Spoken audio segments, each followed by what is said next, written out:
अगर हम इस 12 डेज़ की वॉर को देखें तो दोनों साइडों ने एक-दूसरे की बहुत ज़्यादा नुकसान किया। एक-दूसरे के मिलिट्री इंस्टॉलेशन को, एक-दूसरे के एनर्जी सेक्टर को, एक-दूसरे के इकोनॉमिक सेक्टर सेक्टर को और बिलख़ुसूस आपको पता ही है इज़राइल जो रेज़िडेंशियल बिल्डिंग को और बच्चों को और औरतों को भी अटैक करता है, वो नहीं छोड़ता। ठीक है? और इसमें जो मोस्ट इम्पोर्टेंट चीज़ थी वो थी यूएस का B-2 बम्बर के साथ ईरान के नेतन, इस्फ़हान और फ़र्दों को अटैक करना, ठीक है? तो जो कि बहुत ज़्यादा जो अहमियत का हामिल था, ठीक है? और उसके बाद ईरान का उसके अटैक में कतर की बेसिस को अटैक करना जिसमें यूएस के भी स्क्वाड्स हैं, जिसमें यूके के स्क्वाड्स भी हैं और जिसमें कतर की अपनी भी स्क्वाड्रन्स होती हैं, ठीक है? तो होप्स हो कि जो ईरानियन का कहना है कि जी जो हमारे ऊपर अटैक किया था यूएस ने जो B-2 बम्बर्स और 145 जो जेट थे जो वो ईरान के अंदर आए और अटैक करके गए तो उसमें कतर की बेसिस ने उनको हेल्प आउट किया और ये जो दावा है I think so according to my analysis according to मेरे इन्फॉर्मेशन के ये कतर की बेस की हेल्प आउट के बगैर नहीं हो सकता था।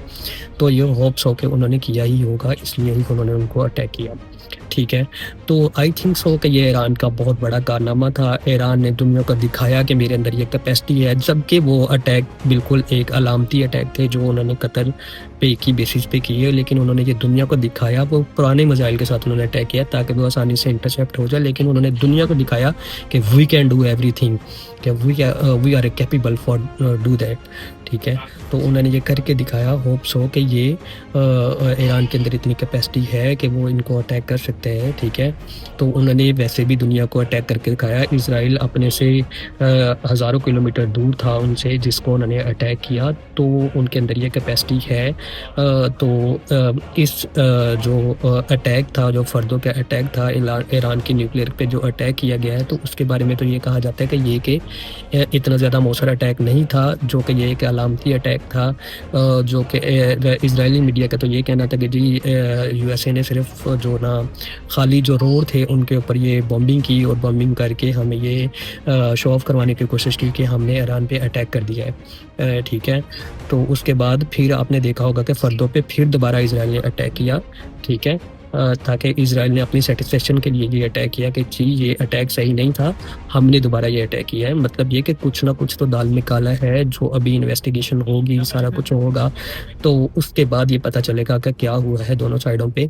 जबकि जैसा ईरान ने यूएसए की बेसिस पे अटैक किया है, तो उससे तो यही लग रहा है कि ये अटैक एक अलामती अटैक था और जो यूएसए ने ईरान पे किया है और वो भी मुझे एक अलामती अटैक ही लग रहा है। जिस तरह से दोबारा ईरान की जो अटैक करने की कैपेबिलिटी थी, ईरान का जो लॉन्चिंग पैड सिस्टम था, जो सारा कुछ काम कर रहा था, ईरान ने उसके बाद भी अटैक किए।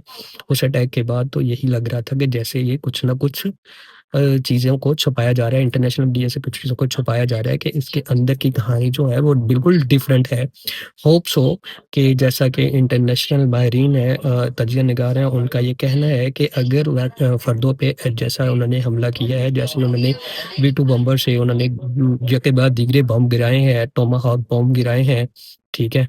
तो उससे काफ़ी ज़्यादा डैमेज होना था, उससे ताबकारी भी फैलनी थी, ठीक है? उसमें एनवायरमेंटल इश्यू भी आने थे।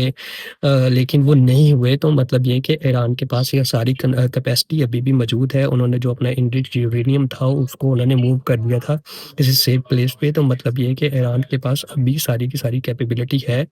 हाँ, ये कहा जा सकता है कि वो थोड़े साल पीछे चले जाएँगे, उनको दोबारा स्ट्रगल करना पड़ेगा, चीज़ों को बिल्डअप करना पड़ेगा, लेकिन ये जो बात भूले नहीं हम सब कि उनके पास इन्फॉर्मेशन भी है, उनके पास कैपेबिलिटी भी है, वो कर भी सकते हैं, ठीक है? नो डाउट कि उन्होंने अपने यूरेनियम को मूव ऑन कर लिया है साइड पे, ठीक है? वो दोबारा लाएँगे। लेकिन जो पहले ये तस्वर किया जा रहा था कि ईरान जो है वो न्यूक्लियर नहीं बनाएगा, अगर वो बना भी रहे थे, अगर वो उन्होंने नहीं भी बनाना था, लेकिन अब वो बनाएँगे क्योंकि अब उनको पता चल गया है कि ये मेरे सर्वाइवल के लिए बहुत ज़रूरी है। तो नो डाउट ये बहुत ज़रूरी है। बाकी अरब मुल्कों को भी ये समझना चाहिए, बड़ी-बड़ी बिल्डिंग्स से ये जो आप बना रहे हो या बुर्ज खलीफा बना रहे हो या आप जो नेओम सिटी बना रहे हो, उन सब से कुछ नहीं होगा भाई। अपने डिफेंस के लिए आपको अपने घर में तलवारें पूरी करनी होंगी, अपने घर में आपको वेपनरी पूरी करनी होगी, वरना ये इज़राइल बार-बार आता रहेगा, बार-बार आप लोगों को फेंटी लगाता रहेगा। भाई फेंटी लगी है, भाई महसूस करो भाई। आपको फैंटी लगी है भाई, महसूस करो, ठीक है? अगर ईरान ने थोड़ी बहुती आपका फेस शेविंग दिलवा दी है भाई, ठीक है? आप अरेबिक लोग आप हो, आप लोगों को ये देखना है सारा कुछ, ठीक है? आप किसी की तरफ नहीं देख सकते, ठीक है? इज़राइल ने अगर अपनी सॉवरेनिटी को इस खित्ते में मनवाया है ना, उसने अपने आप को तबाह किया है बार-बार, ठीक है? उसने कितनी जंगें लड़ी हैं, ये बताएँ? कितनी जंगों में वो सक्सेस हुआ है, ठीक है? वो हर दफ़ा अपने टारगेट अचीव करके जाता है, फिर आते हैं नए सिरे से। भाई उसने अपनी एक स्पेस पैदा किया आपके अंदर, ठीक है? आप लोगों को ये देखना है कि कैसे उसको ऐसे रोकना है। अगर आप लोगों ने ना रोका तो आप लोगों का नुकसान होता रहेगा, आप लोगों को भी बताता रहेगा, ठीक है? आप लोगों के ऊपर वो बदमाशी करता रहेगा।